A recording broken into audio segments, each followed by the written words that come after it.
Amen. I want to bring a conclusion to the study that we began 2 weeks ago with the Counterfeit and Fatima.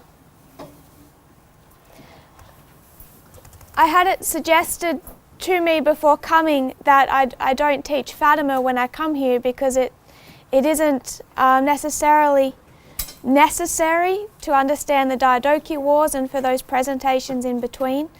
It is somewhat unrelated. And I've always argued that this study has to be presented alongside the Diadochi Wars and Fatima, Pyrrhus and Fatima together. And I've never ever known why that had to be. And I think, like many things, not knowing why certain things should be this way, and then coming here and understanding that God is doing a work. My own ignorance gives me more faith that God is working, has led.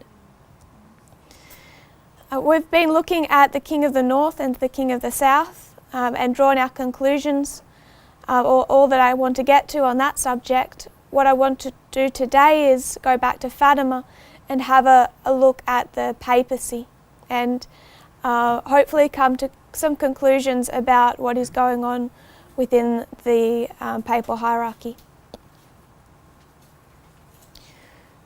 We all understand the parable of the banknote. They were told to study the true so well that when a counterfeit note came to them, they would be able to recognize it on sight. They would see in it the flaws in a moment. And you get to that point by understanding the true so well. We've had 29 years of studying the true and the counterfeit. I know that's come in. But really, if things seem like they don't fit, like something is confusing when studying the counterfeit, I find it helpful to go back into our information bank of what the true looks like. One of the reasons I wanted to point that out is I received a question: why would the Catholic Church ever reject Fatima and Mary? This message points to the conquering of Russia and global domination. Isn't that what the Catholic Church has always wanted? And how I see that is, why would the Protestant churches ever reject the message of William Miller when it points to the second coming of Christ and a message going to the world? Why would the Adventist Church ever reject this movement? What I want to suggest through these studies is that the path of error lies close to the path of truth, even on this zoomed out scale of the great counterfeit. So to revise, we began our study of Fatima looking at the recent history of the Catholic Church. We saw that Pope John Paul II failed on 3 fronts. The first being Russia never fell, Russia itself. The former Soviet satellite states accepted Western democracy over Catholic authority and leadership. They chose that this democracy over the leadership of the papacy, even on moral levels, while they remained Catholic themselves. The third reason he failed, his own party opposed him, particularly the Jesuits and liberals inside the Vatican. This opposition, we showed, manifested itself in the St. Galen group of 1995-1996. This group met for 10 years until 2006 in the town of St. Galen in Switzerland. What this group wanted to do was to redirect the Catholic Church from the path chosen by John Paul II and into a more liberal stream. This St. Galen group, or as they call themselves, the St. Galen Mafia, were not known of until 2015, when one of the cardinals who was part of this group, Cardinal Godfrey Daniels, wrote about it in his autobiography.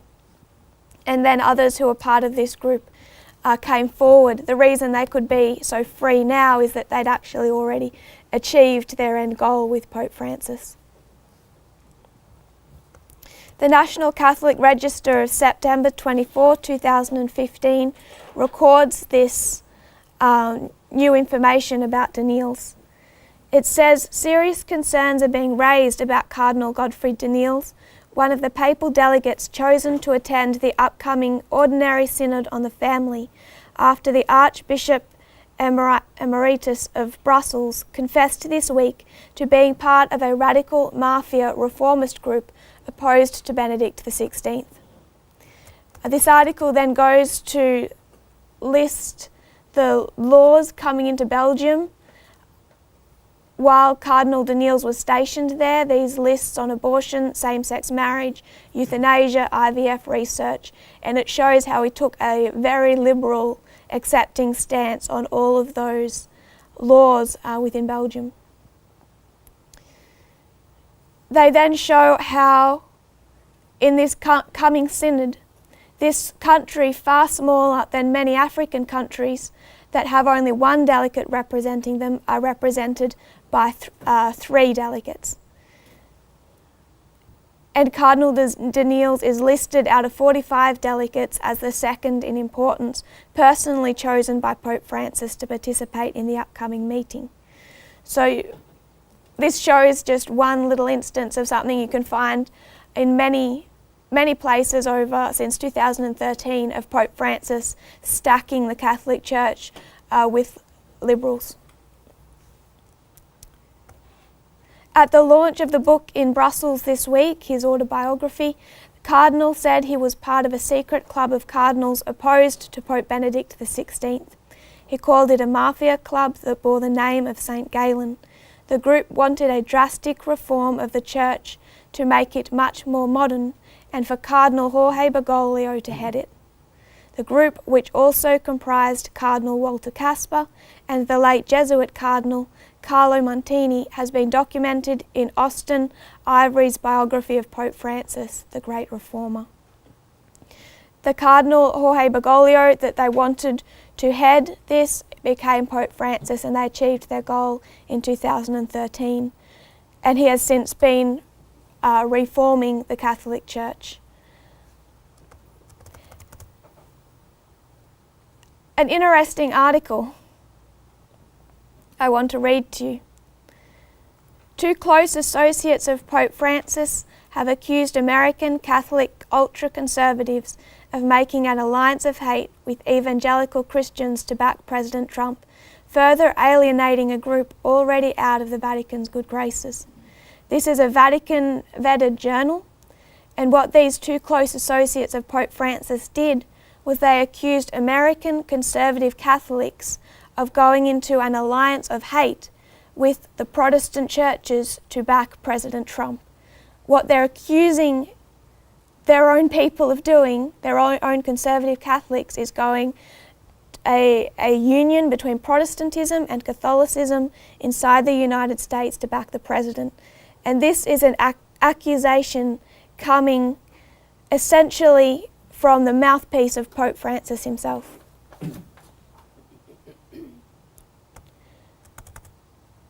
The authors particularly single out Steve Bannon. The article warns that conservative American Catholics have strayed dangerously into the deepening political polarization in the United States.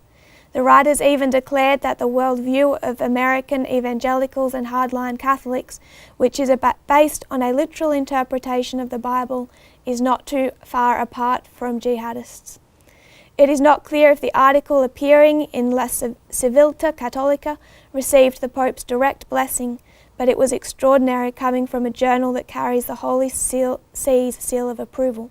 There has apparently been no reprimand from the Pope, who is not shy about disciplining dissenters, and La Civiltà Cattolica's editor has promoted this article nearly every day since it was published in July, and this is early August. Not long after Francis' election, Vatican ambassadors briefed the pontiff about various situations around the world and suggested that he be especially careful when appointing bishops and cardinals in the United States. I know that already, the Pope interrupted, according to a high-ranking Vatican official familiar with the details of the conversation, who asked that his name not be used when discussing internal Vatican deliberations. The Pope said, I know that already. That's where the opposition is coming from. So what we want to see in these studies is just a little bit more clarity about what is going on inside the Catholic Church. And I don't claim to have all the answers. In fact, I still have many questions, but I'm hoping that this gives us some direction. To understand the path of the counterfeit, I want to begin by drawing out the path of the true. And I'm not going to go into proofs for this. I think most of it, hopefully all of it, is already established. And some of it has been drawn up from Elder Parminder's classes last in a few prophecy schools previously. So we understand 538.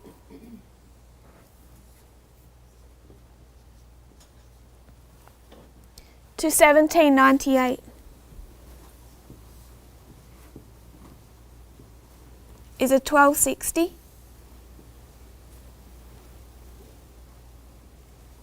And we can mark this as a scattering time. In 1798, William Miller is raised up.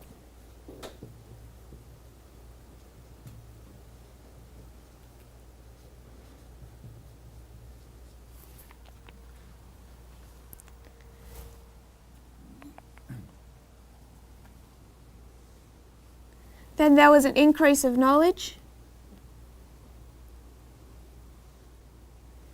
And his message, the essence of his whole message, established in 1818. This is the increase of knowledge. This message then being formalized in 1833.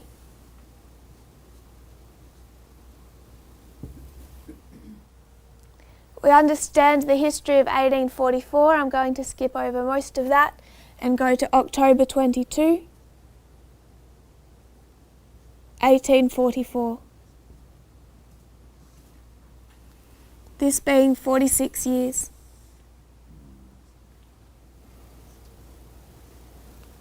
October 22, 1844, we mark as the disappointment.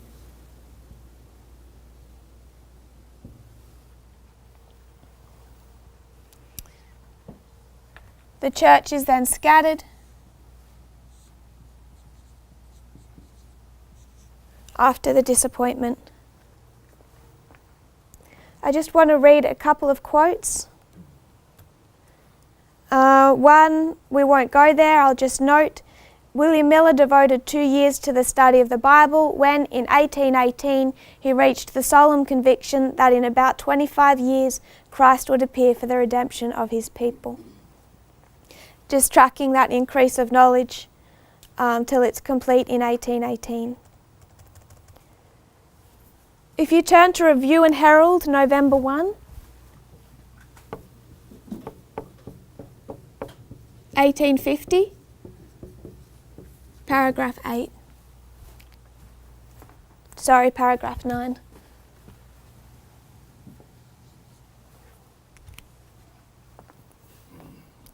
Just to mark a regathering in 1850. September 23rd, the Lord showed me that he had stretched out his hand the second time to recover the remnant of his people, and that efforts must be redoubled in this gathering time. In the scattering time, Israel was smitten and torn, but now in the gathering time, God will heal and bind up his people. In the scattering, efforts made to spread the truth had but little effect, accomplished but little or nothing. But in the gathering, when God has set his hand to gather his people, efforts to spread the truth will have their designed effect. All should be united and zealous in the work.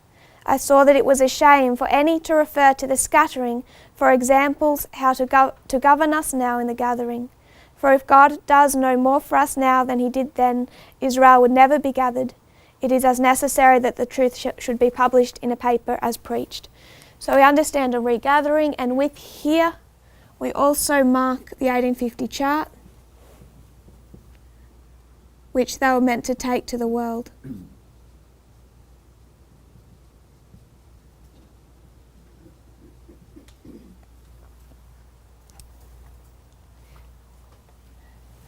by 1863,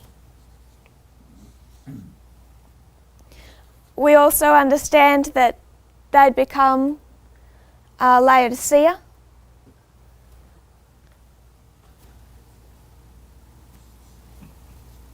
And 1863 marks organisation. Question, was organisation of itself bad?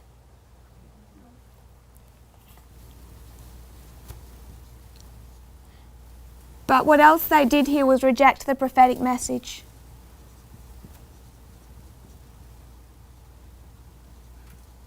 Rejecting the 25-20. From 1863 to 1989,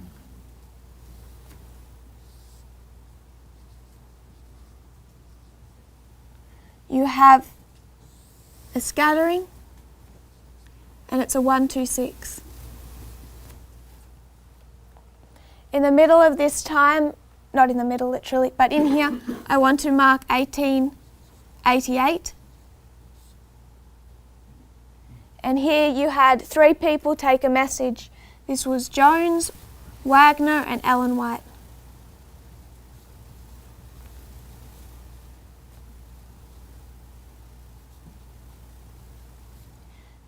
That was meant to complete the work. This failed. I want to note William Miller, Jones, Wagner, Ellen White, and in 1989 we could mark Elder Jeff Pippinger and the final movement. And since 1989, God is gathering his people.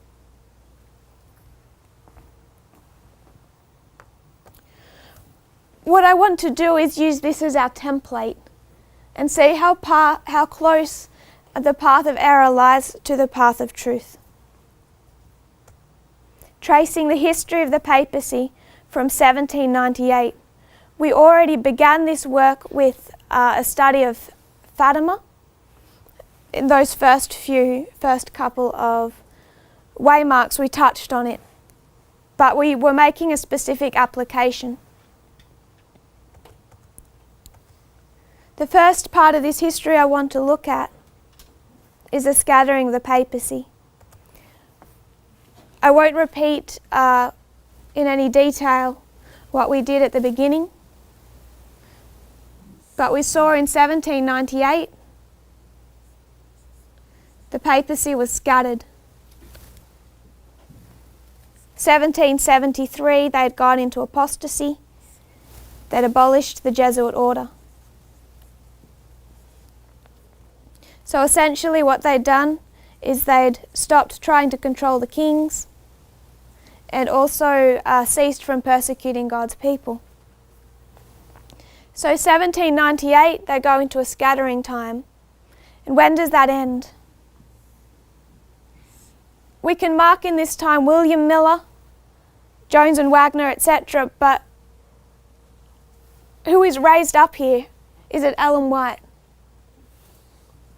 No, I'm just not, without putting a date to it, I'm going to put her here. With her conversion, her baptism, before she does her work in that history. So what I want to suggest is that here, who is raised up? It's not Lucia.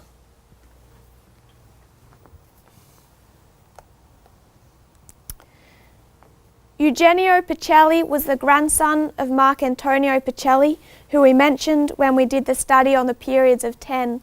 This is that family of church lawyers. Mark Antonio Pacelli, who in, I believe it was 1848, travelled to Rome and began his studies on Code of Canon Law. He had 2 grandsons. Francisco Pacelli worked with Cardinal Gaspari to create and negotiate the Lateran Treaty, and Eugenio Pacelli, who with Cardinal Gaspari created and negotiated Code of Canon Law.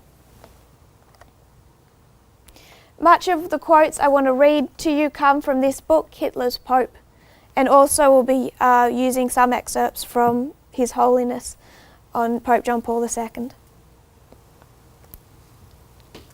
Quoting from Hitler's Pope, "There are no telling anecdotes to describe the course of his priestly education through the next 4 years.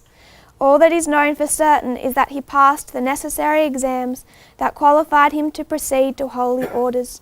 On April 2, 1899, at the age of just 23, he was ordained alone in the private chapel of an auxiliary bishop of Rome, rather than with the rest of the candidates of the Roman diocese in St. John Lateran. Once again he had assured his contemporaries. The following day he said his first Mass at the altar of the Virgin in the Basilica of Santa Maria Maggiore, assisted by Father Lais." 1899, Pacelli becomes a priest.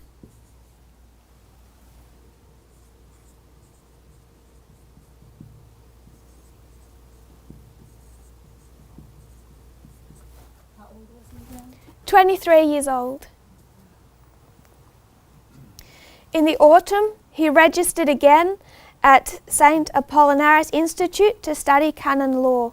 This marked the beginning of serious postgraduate research, during which he probably came under the influence of the Jesuit canonist Franz Xavier Werns, an expert on questions of ecclesiastical authority in canon law. No doubt under the influence of his grandfather, his father, and his brother Francesco, Pacelli was hard at work studying canon law in the expectation that he would receive a call to begin his ecclesiastical career, as his father had termed it when he sought a place for Eugenio at the Capranica. So from 1899 forward, he's studying Code of Canon Law.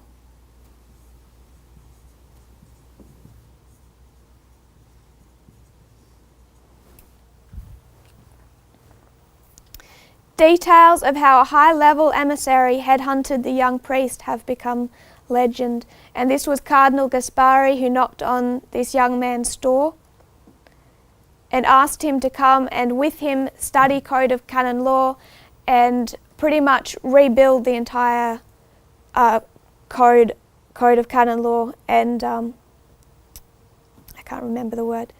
Gaspari, we have discussed as heading the work of creating this Code of Canon Law, and both that and the Lateran Treaty. For the next 30 years, Gaspari and Pacelli, physically and socially at odds, were to work in tandem during a period in which canon law and concordat law, the Holy See's scope of international relations, were to shape the growth of 20th century papal power. Pacelli was an apprentice of Gaspari, and then also sent to England to carry the papal letter of condolence to King Edward VII on the occasion of the death of Queen Victoria. He's given this task of representing the papacy to King Edward VII at only 25 years of age. He was already from his earliest years singled out on the fast track of promotion. In 1904, at 28 years old, he received his doctorate after writing a thesis, the theme of which was the nature of concordats, special treaties between the Holy See and nation-states, monarchies or empires, and the function of canon law when the concordat is somehow suspended. So we mark 1798 to 1818 as this increase of knowledge internally. I want to mark 1899, he becomes a priest, he begins studying Code of Canon Law, then he begins writing with Gaspari Code of Canon Law, and this is finished, code written, May 1917.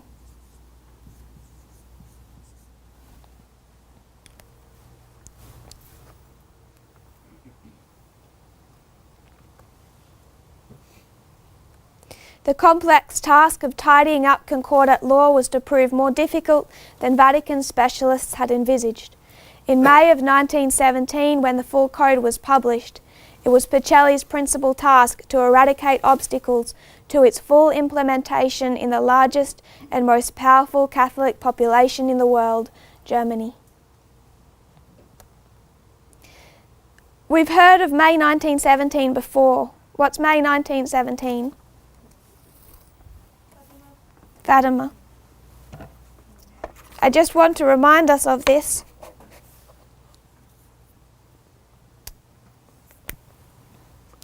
How we tracked Fatima.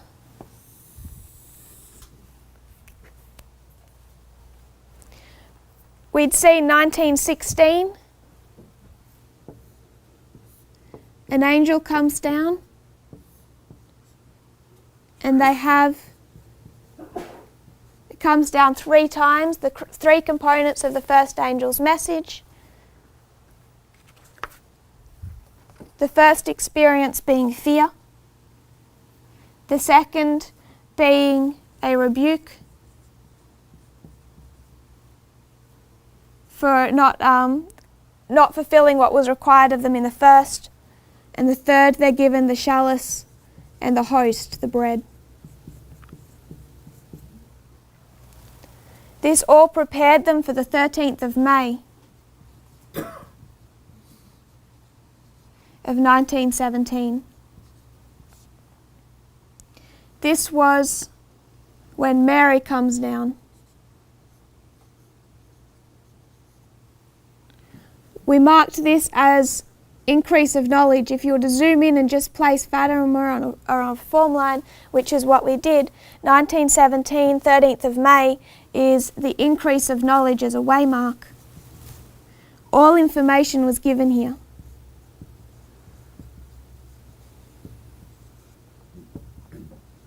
They were told there would be 6 visits and then the promise of the 7th. We marked the 13th of June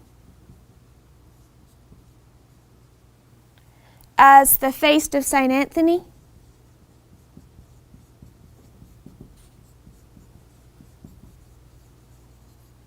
And he is the Catholic saint of teaching and preaching. He was known for his power of public speaking, and it was claimed that when his body was exhumed, his tongue hadn't rotted.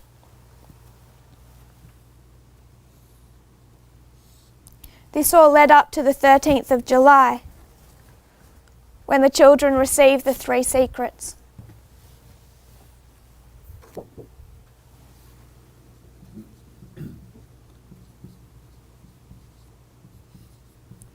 The first secret being a vision of hell, fear. The second being a call to dedicate Russia, or the threat of a World War II. And the third being a message of judgment.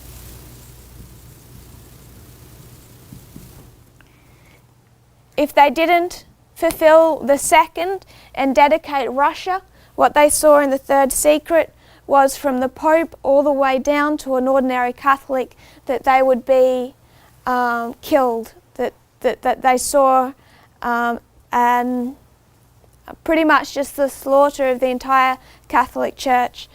And it was always interpreted that this would be the result of not fulfilling the second secret, which is the dedication of Russia. I would suggest that this whole structure centers on this one theme. This is their calling, the dedication of Russia. The rest is pretty much just to enforce and encourage that.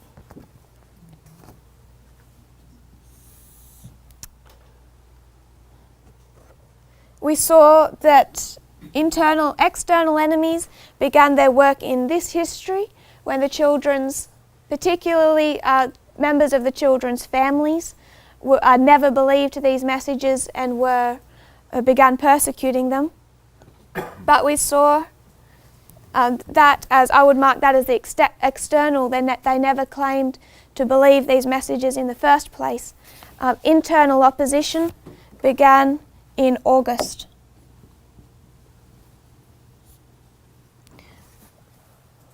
When a fellow who had claimed to believe offered to drive the children to the cove for the 13th of August and the expected apparition, and instead he separated the children from their parents and placed them in prison for that period of time. We see false believers hinder the work. 19th of August, they're imprisoned over the 13th.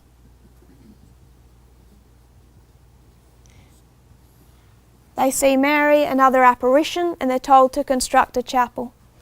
You have the chapel mentioned here. 13th of September, you have a prediction of October. You can mark a prediction, and they're told that in October, 13th of October, there would be a miracle for all to believe, that the children would see Mary, Joseph, baby Jesus, along with other saints of the Catholic Church.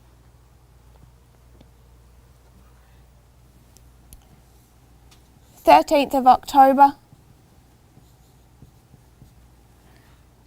Just prior to this is torrential rain, which dries up at that moment when this vision occurs, this miracle.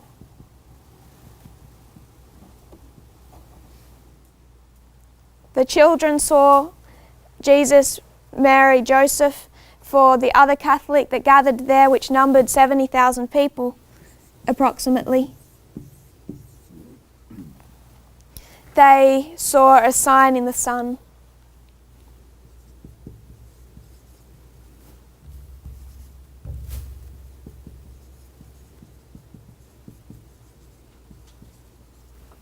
So that's just a little revision of what we looked at the beginning of the line of Fatima. If you were to place this on a reform line, from the 3 visits of the angel through to the increase of knowledge, the formalization of the message, and then what we would mark as 9/11, these 3 secrets, and they're calling really the dedication of Russia, the message that needs to come through. Then we saw internal enemies and strife, a prediction of October, and then in October, preceded by torrential rains, the miracle, signs in the sun, and they had this vision of Jesus.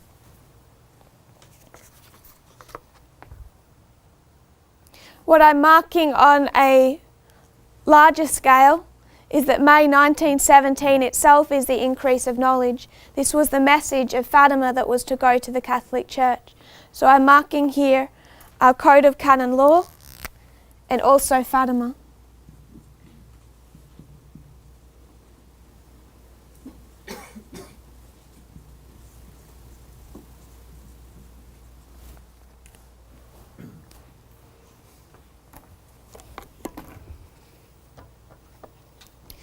On the 13th of May 1917, that's our mark for increase of knowledge, while Mary was appearing in Fatima, announcing to the world her message of peace and conversion and warning humanity about the terrible crises of the 20th century, in the Sistine Chapel in Rome, from which he would emerge years later as the successor of Peter, the Nuncio Pacelli, the future Pius XII, was being consecrated Archbishop by Pope Benedict XV.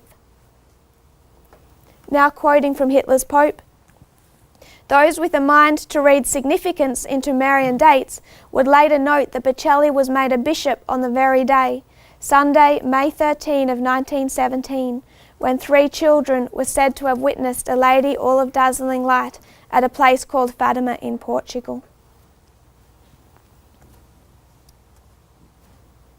The date of Pacelli's consecration, 13th of May, was to become the feast of Our Lady of Fatima.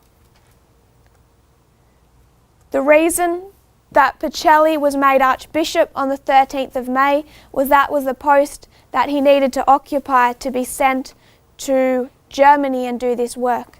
This was setting him up to be sent to Germany. I find it fascinating that out of this book, if you want to understand Fatima, find Fatima in Hitler's Pope, and this connection between Fatima and Pope Pius XII. What page do you have to go to? 273. 272, 273. Out of 386 pages, I find that. Not a coincidence. I just want to mark Bocelli's devotion to Mary because he himself noted the day that he was made Archbishop and that connection with Fatima. Central to Bocelli's personal everyday spirituality was his devotion to the Virgin Mary. With the advent of war, he turned in particular to the cult of Our Lady of Fatima, the credence given to a series of Marian apparitions to 3 children in Portugal during the First World War, along with associated Marian messages and secrets. A central feature of the messages focused on the requirement that the faithful should pray to Mary in order to avoid world conflict, the spread of communism, and ultimately the destruction of the world in a holocaust of divine punishment. Pius XI had endorsed the visions of Fatima. This is the one point I'm not sure I agree with. And the dictators of Portugal and Spain, Salazar and Franco, had celebrated the cult as a rally-rousing emblem of fascistic solidarity. I'm not sure about Pius XI, as he never dedicated Russia as he was asked to do.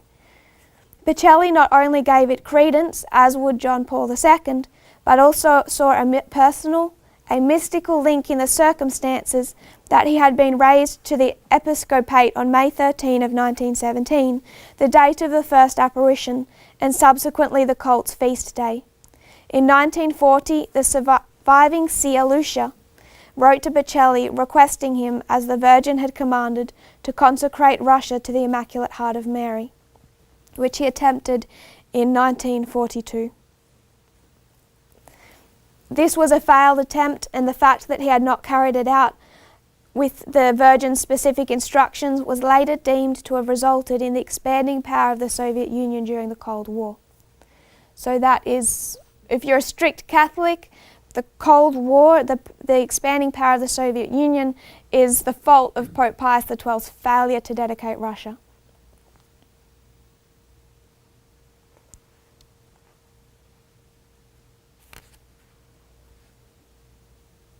What happens in this world of ours, according to such a perspective, depends on Mary's intercession with her sons to so curb the power of Satan that war and discord will be vanquished.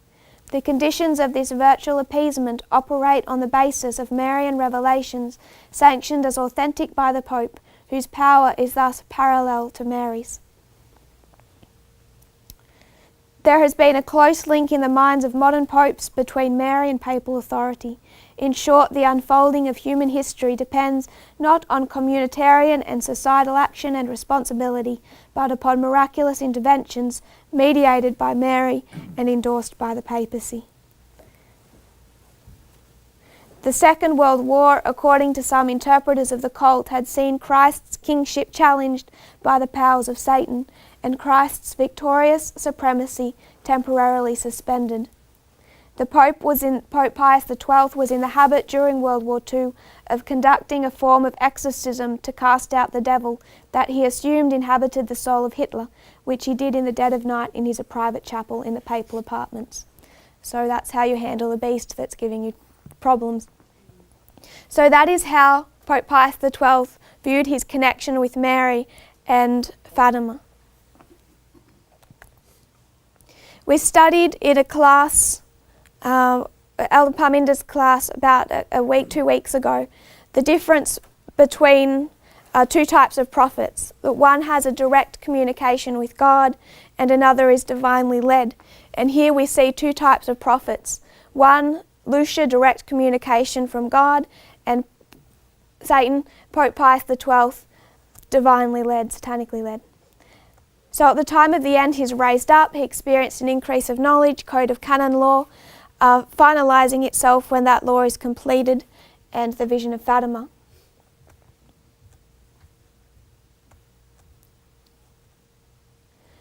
The purpose of the code of canon law was to centralise power. This was to take a spread out Catholic Church who were not under the dictatorial power of the Pope and bring them into one hierarchical structure. Authority, according to the new code, must be returned to Rome and local discretion expunged, and nowhere was there more freedom of local discretion than in Germany. Before taking control over governments and nations, you first must have control over your own people, and centralising power is step one of resurrecting the papacy. This occurred from 1917 forward.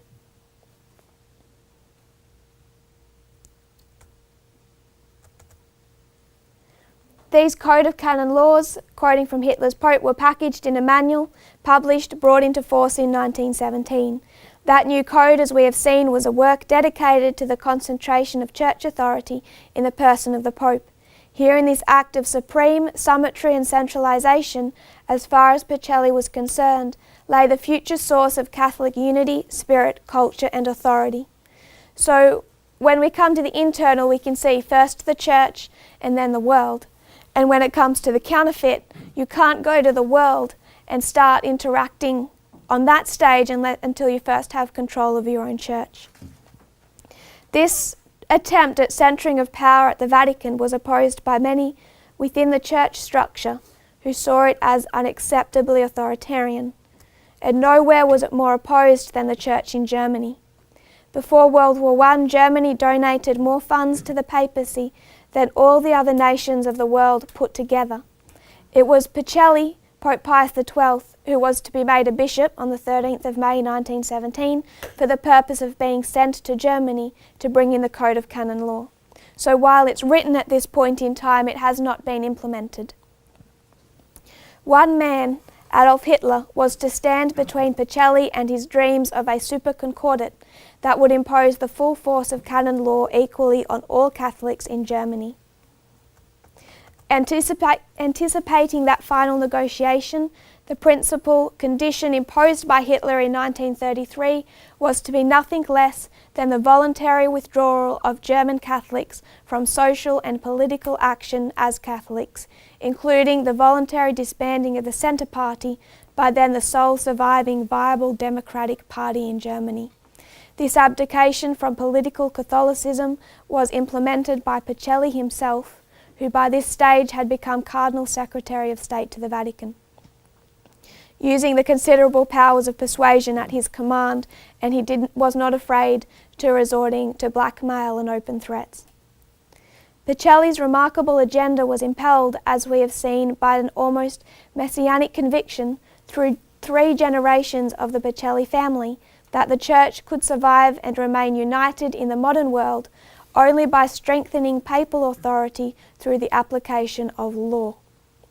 First, reform your church and then go to the world. So the Code of Canon Law was all there, but it had not been introduced into Germany. It had not been accepted or formalised. This began the work of Pacelli. In his negotiations with Hitler that went over a period of time, it was finally signed into law in 1933.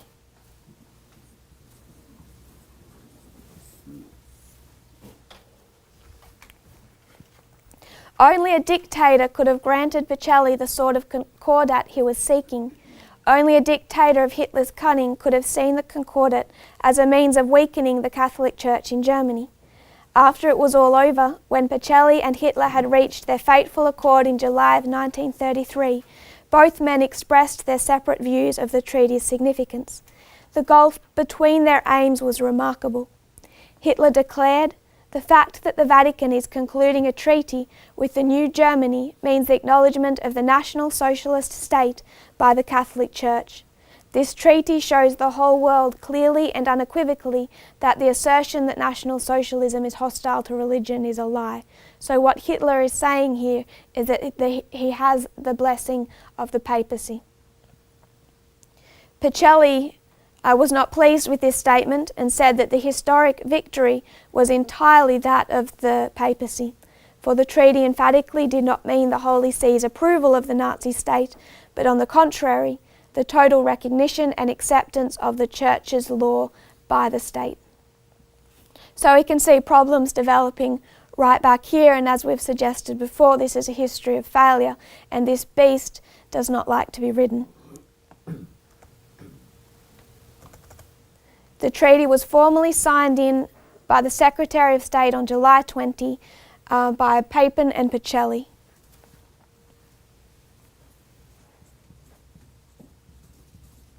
And here it's formalised.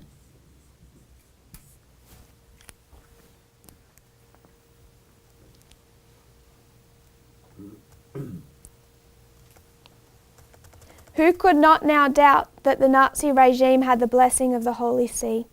In fact, Archbishop Gruber went out of his way to congratulate the Third Reich on the new era of reconciliation.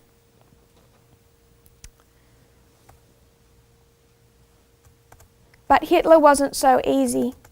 In his May Day address, he said, "When they, the Catholic Church, attempt by any other means, writings, encyclicals, etc., to assume rights which belong only to the state, we will push them back into their proper spiritual activity."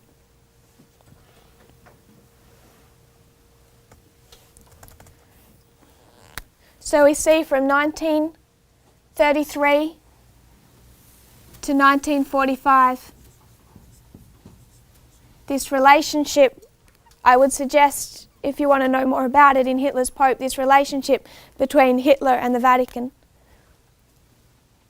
So to be clearer and go back, we had 101 years of scattering, time of the end. He begins studying Code of Canon Law. That is completed in May of 1917. That law is formalised, signed in July of 1933.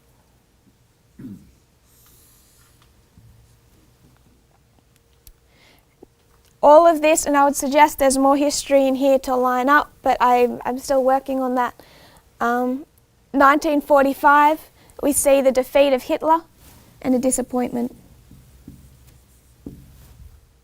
How many years between 1899 and 1945? 46 years. You may start noticing the dates: 1798, 1899, 1818, 1917, 1833, 1933, 1844, 1945.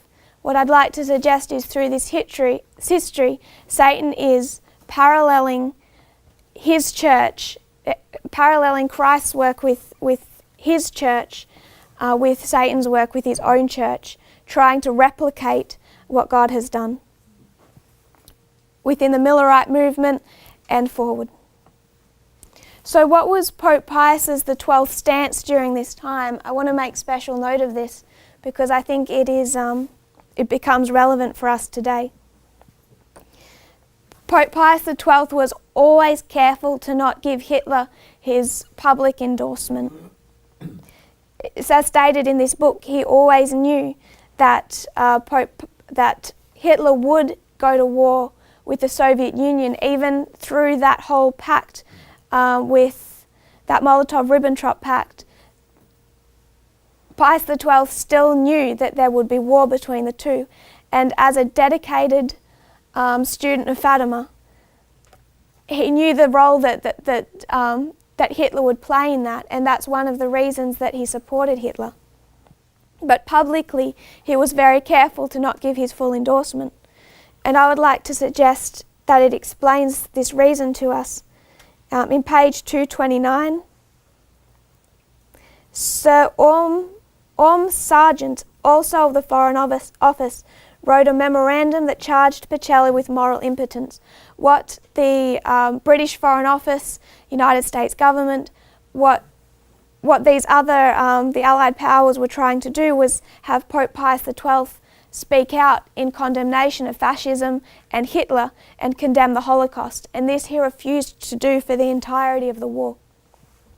The reason, according to this member of the Foreign Office, was that the Pope intended to maintain a middle course between the democracies and the fascist and Nazi dictatorships. Pacelli's motive, he recorded, was to secure a role as mediator at the appropriate moment. In other words, there was an element of self-seeking hubris in Pacelli's neutrality. Pacelli's ambition to become a judge of judges, a world mediator in the world but not of the world, was not so much unpinned by neutrality as by his estimate of the supreme status of the Vicar of Christ, the King on earth. The objective harked back to the perfect sovereignty of Leo XIII and those dreams of influence filling the vacuum of the papacy's loss of temporal power.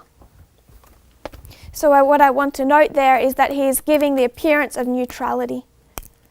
Osborne, the British ambassador, said, quote, "His Holiness is clinging at all costs to what he considers to be a policy of neutrality, even in the face of the worst outrages against God and man, because he hopes to be able to play a part in restoring peace.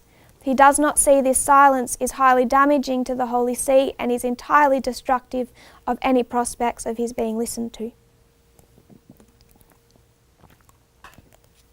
So the suggestion all through this book implies that Pacelli remained neutral during World War II because his end game was that he would be called in to clean up the mess, to be the super negotiator which both sides would trust as a reasonable authority to dictate the terms of peace. So in the event of Hitler losing, which did begin to look not only more and more likely, but also with Hitler's behaviour not entirely a bad thing for the papacy, what he hoped to be was that great mediator between Allies and Axis.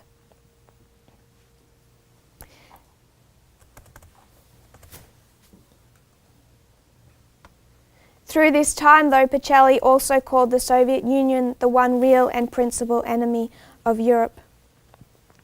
And the Vatican informed the British ambassador Osborne that the Pope could not take sides. In 1945, all their hopes were dashed. Not only did Hitler lose, but he was also not called upon to be this mediator. For a few weeks after Rome was freed, there was talk in Allied circles of returning the whole of Rome to the papacy, of granting the Pope his own airport, or at least extending the territory of the Vatican. All such stories of a return of papal temporal power were hollow.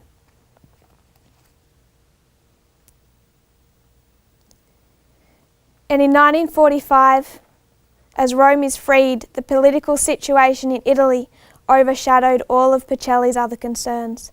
With the collapse of the fascist movement, Mussolini, Hitler, Italy found itself in search of a new social and political identity. Two leading, largely mythical models presented themselves to the Italian people. On the one hand, there were the Communist Party, which hero-worshipped Stalin, and on the other, there was the allure of American-style free enterprise democracy, extolling individualism, consumerism, and the American way of life.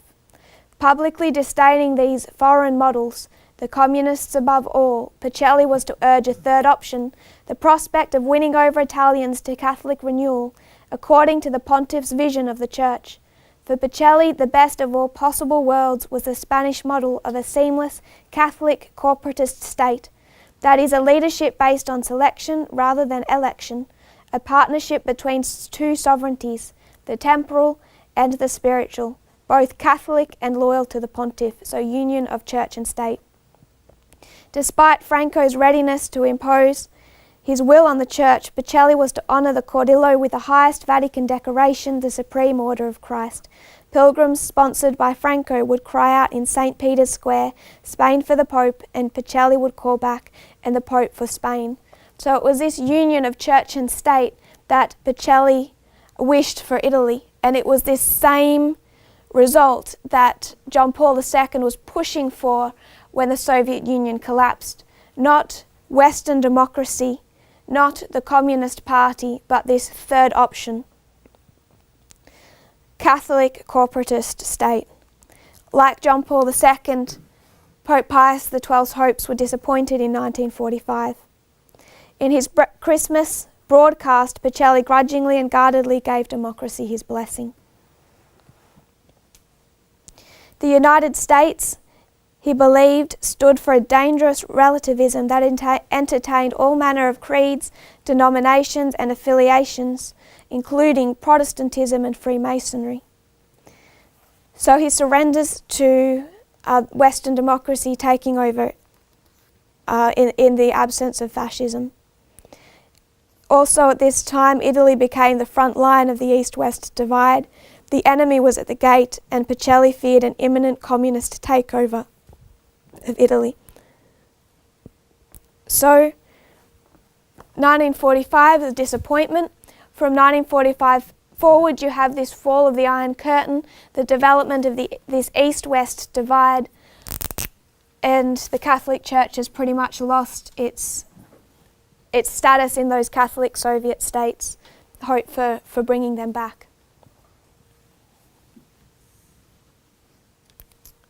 I would mark this period of scattering as ending in the Holy Year, Catholic Jubilee. That's 1950.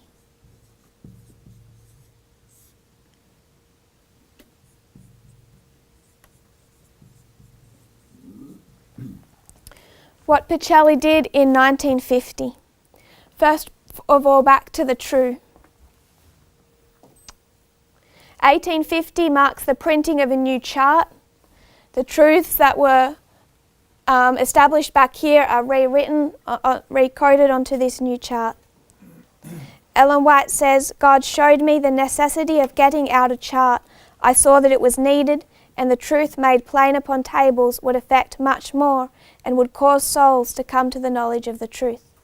So it's using this chart that they were meant to take, that the Millerites were meant to take this message to the world.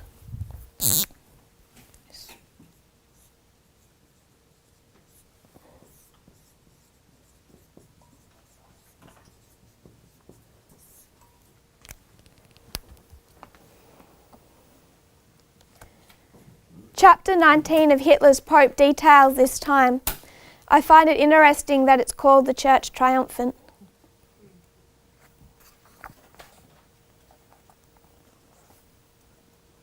On November 1 of the Holy Year 1950, Pacelli came out on the loggia above St. Peter's Square and announced to the thunderous applause of a million-strong crowd that the Immaculate Mother of God, Mary ever a Virgin, when the course of her life was run, was assumed in body and soul to heavenly glory.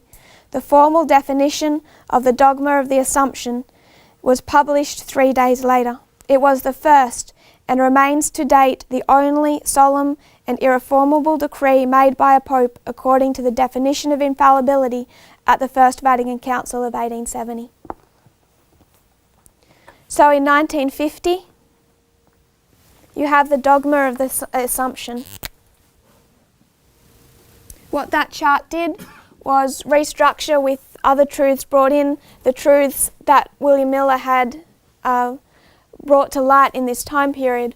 What Pacelli does here with the dogma of the Assumption is using his claim to papal infallibility, the only time that claim has been used, to make a church a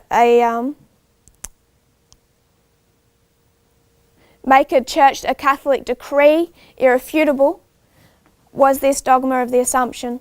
And you can trace that back to 1917. He's bringing back Mary.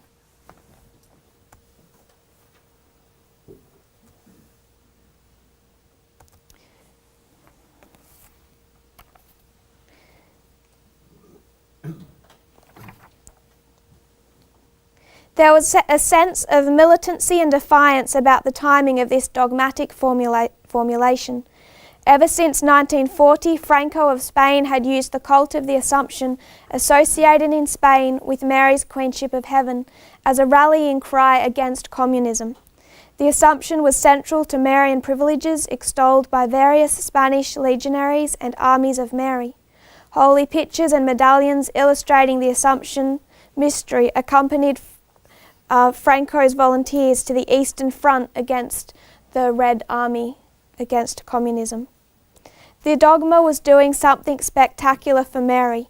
It had the power to inspire and revitalize mass loyalty to her cult. At the same time, it inspired loyalty to the Pope and his unique power to bind or loose in heaven and on earth. Pacelli's Marian fervour was confined and intensified at the time of the issuance of the dogma by a personal mystical experience, and he claims to see the miracle of the sun of the October the 13th. The effect that this dogma of the Assumption had in the subsequent years.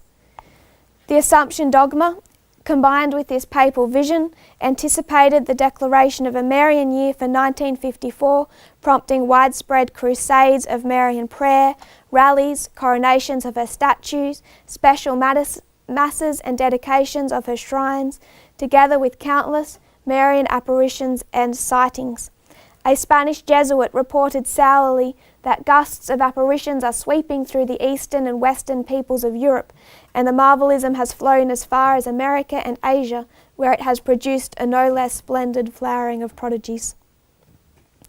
In the United States, Father Patrick Peyton's campaign aimed at encouraging the recital of the Rosary in the home was accompanied by the slogan, "The family that prays together stays together, and a world at prayer is a world at peace." The vacuum created by the suppression of dynamic creative theology in the post-war period was thus filled by Marianism, whose appeal was a popular combination of private devotion and exhibitions of mass loyalty and fervour. In 1954, Franco talked to the Spanish nation about the threat of Soviet nuclear weapons. He said, quote, "With the hope that this hour does not come, we confide ourselves in full faith to the protection which cannot fail us of our holy patron and the intercession of the Immaculate Heart of Mary." So from 1950 forward, what he has done is he's taken the message of Fatima, combined it with this dogma of the Assumption, and this has gone to the world, leading to pilgrimages, shrines, all of these things.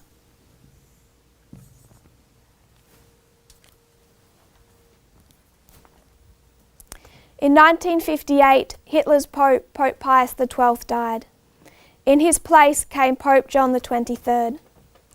On the January 25 of 1959, he called a General Council with a view to pastoral renewal and the promotion of Christian unity. So in 1959, you have a new Pope, Pope John the 23rd, announcing the coming Second Vatican Council. That Second Vatican Council began in 1962. There was a considerable opposition from within the Vatican when senior officials failed to stop the project. They attempted to put a stranglehold on its deliberations and decisions. The old guard wanted it to be a council that condemned modern heresy, and they did not succeed. Pope John intervened to ensure that there would be no anathemas or excommunications, that representatives of other Christian denominations... Sorry, lost my place.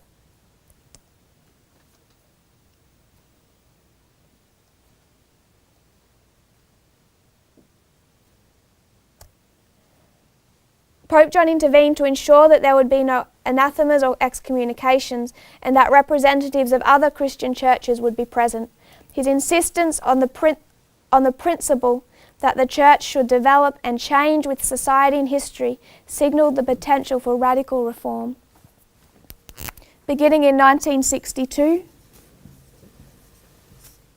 I would mark this as reorganisation.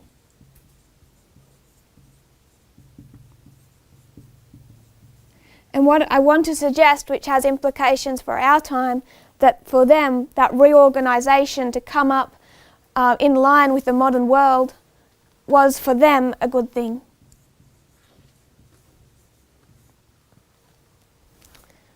But it came with something else. It came with a rejection of Fatima. Pope John the 23rd wanted to have all these other churches also participating in this Second Vatican Council. Mary had instructed Lucia that the third secret was to be released in 1960. John the 23rd read it in 1959, locked it away and refused to release it. He also never followed through with the dedication of Russia. He's believed to have rejected that message.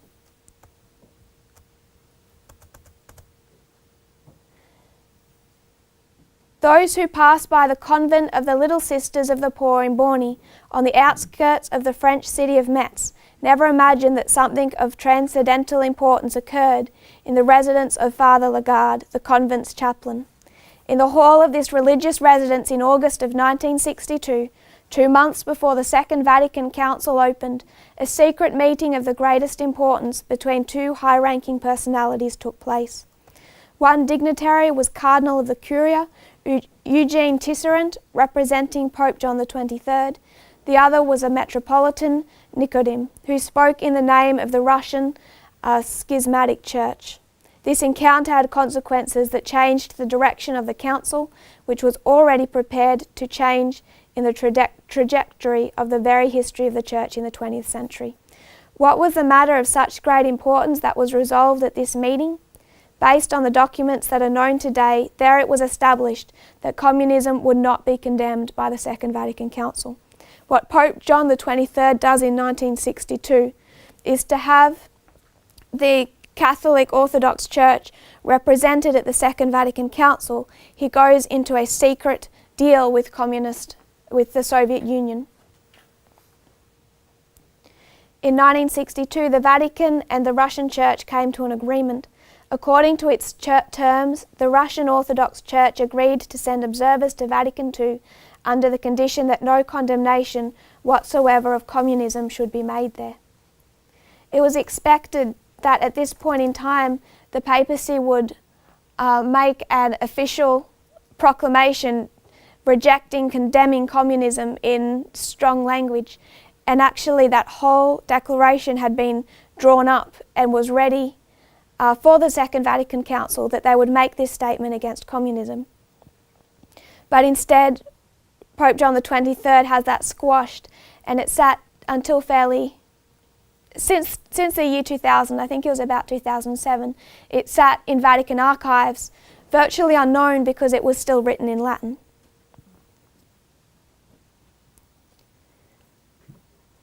Speaking about the liberty at Vatican II to deal with diverse topics, Professor Romano Amirio revealed some previously unpublished facts.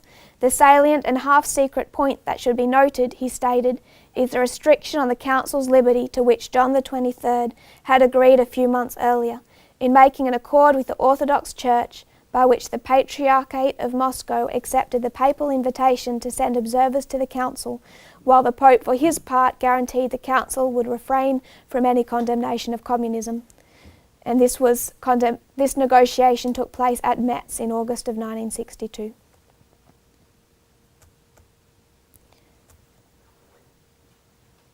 Monsignor Nicodem says that accord was negotiated between the Kremlin and the Vatican at the highest level, but I can assure you that the decision to invite Russian Orthodox observers to Vatican Council II was made personally by His Holiness John XXIII with the encouragement of Cardinal Montini, who was counsellor to the Patriarch of Venice.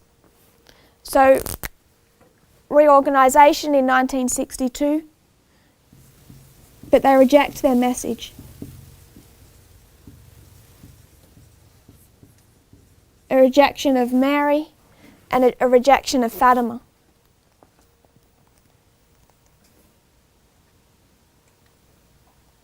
Pope John XXIII died in 1963, the year after this council began. What I want to note after, I will just track them for you so it's less confusing. We had Pope Pius XII.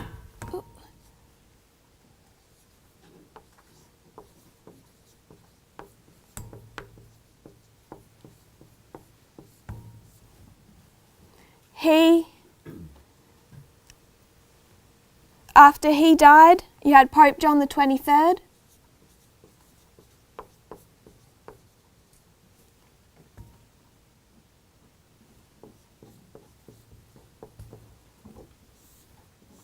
Pope Pius XII went from 1939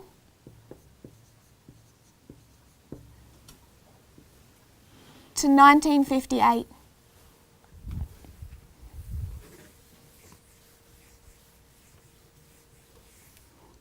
Pope John the 23rd, 1958 to 1963. Then you had Pope Paul VI.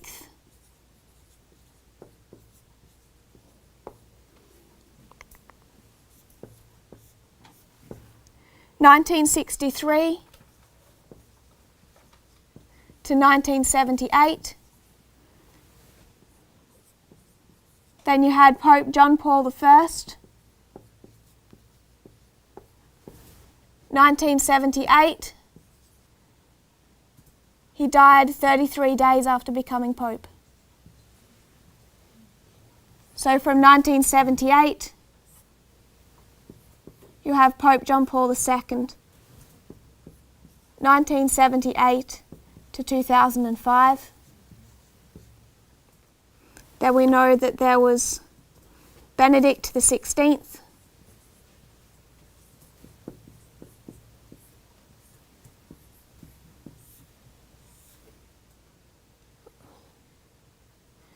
(2005 to 2013), and then we have Francis.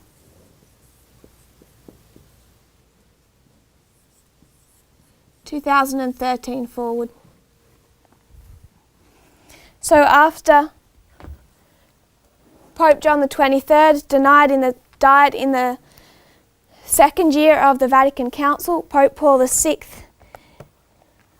becomes Pope.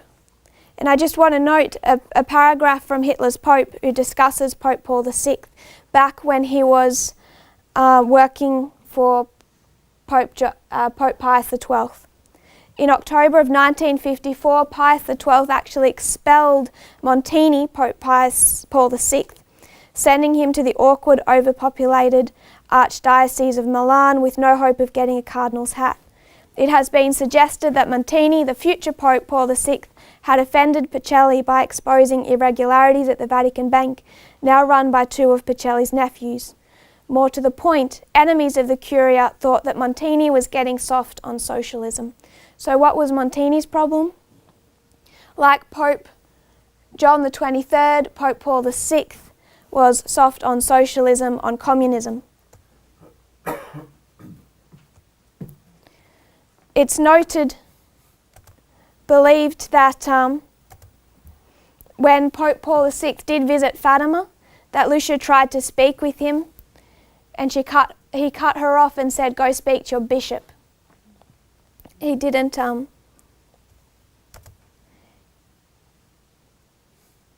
fully accept Fatima. 1978, you have Pope John Paul I, who lasts 33 days.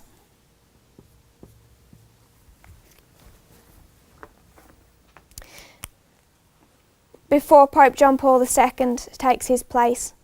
1979, Pope John Paul II visits Poland, visits Poland and the United States, being the first Pope welcomed to the White House. And we've already discussed that a couple of times. He was our new friend. So we've tracked through this history. I hope you can note the number 13 and the frequency with which it comes up. On May 13 of 1981, Pope John Paul II was shot in a suspected Soviet plot. As he slumped in the car, he was heard saying over and over again, "Mary, my mother, Mary, my mother." John Paul II was a dedicated Marianite.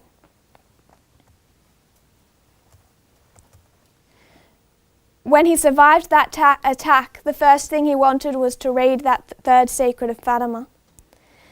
Quoting from the book His Holiness, "The Pope was very moved upon reading the contents of the envelope as the reality of the secret sunk deeper into his heart. He immediately thought of consecrating the world to the Immaculate Heart of Mary.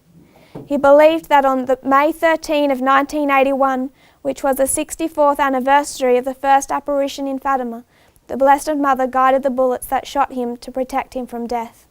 The third secret of Fatima was so much about him," the bishop dressed in white, quoting from that secret, "that Pope John Paul II recognized himself as the Pope or bishop who in that third secret was assassinated, was killed. Some would later say that Pope John Paul II couldn't possibly be that bishop in white in the vision because he did not die. To that, Pope John Paul II answered that he should have died, but the Blessed Mother brought him back from the brink of death. He even went so far as to say that Mary gave him back his life. There was no question in his mind. So this brings us back to the history we have discussed and the failure of Pope John Paul II.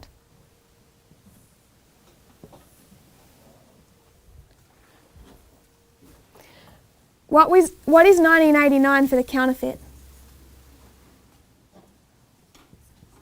I would suggest it is their counterfeit 1888.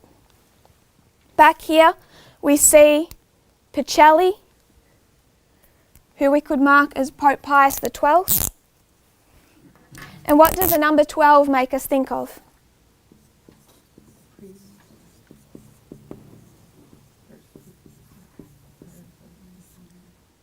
My first thought was the 12 disciples, that raising up of a new church. Just marking Satan's counterfeiting.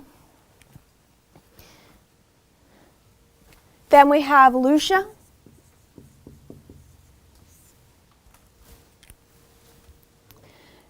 In 1989, you have John, Paul, Lucia. There's never more than one pope. This is a structure with one supreme being at the top. But I would suggest we can pick up the symbology of Pope John Paul II. We have Jones, Wagner, Ellen White. We have John, Paul, Lucia. This was a failed attempt on three fronts. Russia never fell. The satellite states of the Soviet Union chose Western democracy over this church-state relationship that Pope Pius XII was also campaigning for, and also his own church rejected his leadership. Where he really failed was within his own church. It's the Catholics of those Soviet satellite states that didn't want his the reforms he was trying to sell them, and it was even his own cardinals who blocked him from using papal infallibility to try and enforce those reforms. As we've said before at the beginning, this showed itself in 1995-1996.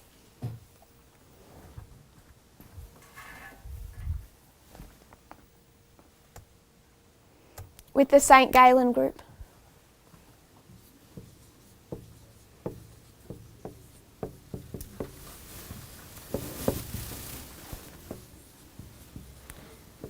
So what I'm suggesting is if you're marking periods of gatherings and scatterings, from 1962 they're in a scattering, and 1989 is like 1888. It doesn't change that fact.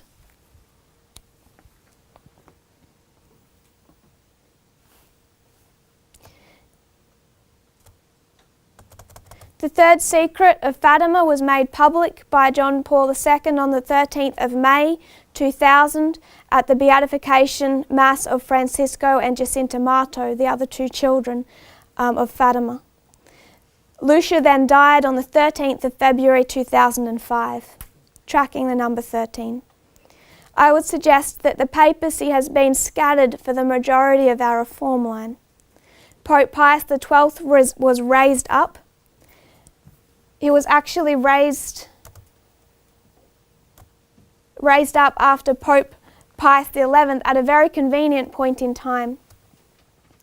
In February of 1939, back to this history here, Pius XI convened all of Italy's clergy in Rome to deliver a speech he had worked on for months. This speech denounced the violations of the Lateran Treaty by the Italian government and the racist persecutions by the German Reichstag. The night before he was to deliver the speech, Pius died of a heart attack. Pius XII's first work was to have that speech found and destroyed in whatever form it was in. So Pope Pius XII, you can see a bypassing of leadership.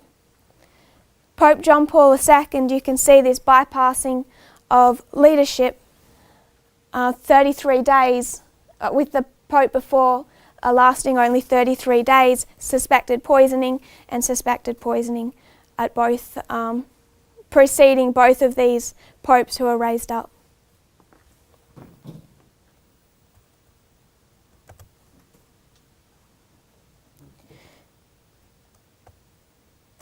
So what do we need now? Pope Pius XII was raised up. Pope John Paul II was raised up. Lucia was their prophetic voice. What do we now need? We now need someone to be raised up and rebuild a broken church, a church that has been scattered. We started off explaining, even our first presentation, explaining just how broken the Catholic Church is right now. I would like to suggest that someone was raised up on the 13th of March 2013.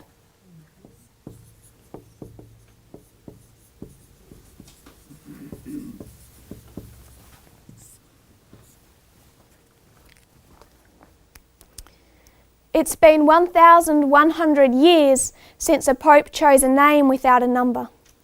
By all rights he should be Pope Francis I, but he chose no number because no one comes after him. So 2013, you have the final pope.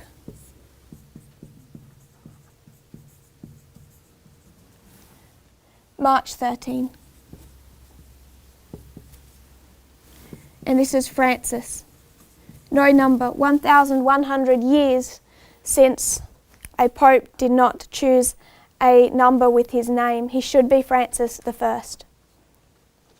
What was the call of Francis of Assisi, who he chose his name from? The first thing we all think of is of poverty, but that wasn't Francis of Assisi's calling. I'm going to quote from you here. The calling of Francis of Assisi as they tell it. The church was again in trouble at this point in time. This is around, he was born 1182, died 1226. The church was again in crisis. Many bishops and priests were absent pastors. Those who were in residence oftentimes were causes of scandal to others by their lax morals and bad example. A man named Giovanni Bernardone was praying in a church named after Saint Damien in front of a crucifix. The figure of Jesus on that crucifix suddenly called out to him by his common nickname, which came from the fact that his father was French, and said, "Francis, rebuild my house." The man who became eventually the great Saint Francis thought the Lord was asking him to rebuild the dilapidated church of Saint Damien. So he went to his father's clothing store, took some valuable fabrics and sold them, along with a horse, in order to start repairing this literal church. Over the course of a couple of years he finished the job, but little did Saint Francis know that he had misinterpreted the Lord and that the Lord had another rebuilding project in mind. That project started with Francis himself, who responded to God's grace to follow the Lord Jesus completely, uniting himself to the Lord by means of the evangelical counsels of poverty, chastity, and obedience. Francis of Assisi was being called to rebuild the church as a whole, symbolized by the Cathedral of St. John Lateran. He was being called to rebuild the entire household of God. How did St. Francis rebuild the church? He helped bring the church back to her foundations so that the church could be rebuilt stone by stone on the foundation of Christ. We concentrate on the poverty aspect of St. Francis, but his calling, as they tell it, is to rebuild the temple.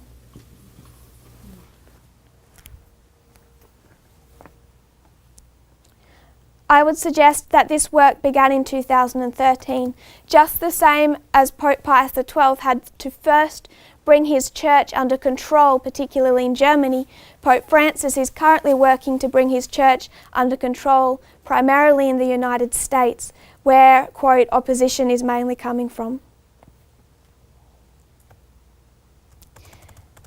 what we struggle is the fact that this is a liberal Pope. So when we discuss, Sean Hannity, these conservatives, Catholic American conservatives, they are strict Catholics, but so is Michael Francis Moore. In the light of what we have studied this week and the concept of coming counter-revolution, who is going to have the power to unite these two warring sides more than anyone else? Maybe these two warring sides will find their compromise. Michael Moore said that in his household growing up with Francis of Assisi, Francis of Assisi was right up there with Mary. Quoting Moore, "I would hope that this is the Catholic Church's Gorbachev, that he would take the opportunity to turn things around." If you read some of the things he has read this week, he has called capitalism a sin, very much against the rich exploiting the poor. He spoke out very early against the Iraq War. What you and I need to do tonight is to say our prayers and pray that this Pope is going to be a different Pope and lead a Catholic Church that is essentially liberal.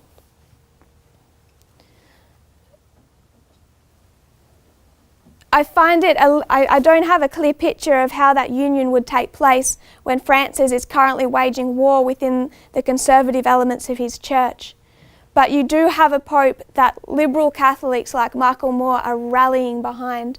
And I think with coming times, considering Pope John Paul II's wish to be that great mediator, Pope Pius XII's wish to be that great mediator, what we might have coming is a great mediator that in a situation of counter-revolution, of civil war, can bring two sides together.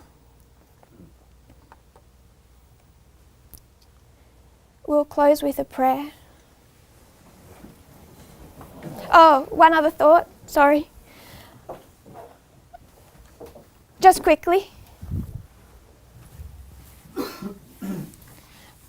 220 from 1798 takes you to when? 2018. 2018 is to us what? I'm going to use the word midnight cry. When is Mary's feast day? For over 1,000 years, what is Mary's Catholic Church feast day? August 15.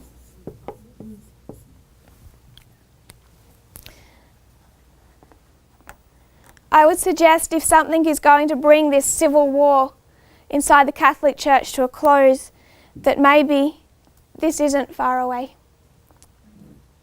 If you will kneel with me. Dear Father in heaven, thank you, Lord, for all of your blessings. Thank you for not leaving us in darkness, but preparing us for the serious times that we are living in, Lord, that are coming, but also that are here right now. I pray, Lord, that we will be prepared to bring the true message to the world in heart and in mind. Father, there are many questions still, and I pray, Lord, that you will give us whatever light is necessary to prepare us. Thank you, Lord, when we look at that line of the true, that it's so perfect, so clean, so uniform, Lord, and it fits. And we can see all through it threaded, Lord, a message of love and a willingness to restore not only your church, but each one of us from the inside out. Thank you, Lord, for the beauty of our lines. I pray, Lord, that those that are following Satan's leading, Lord, not even aware of it, that they might see the beauty in this message when their time comes, and that they might choose the path of truth over the counterfeit. I pray this in Jesus' name. Amen.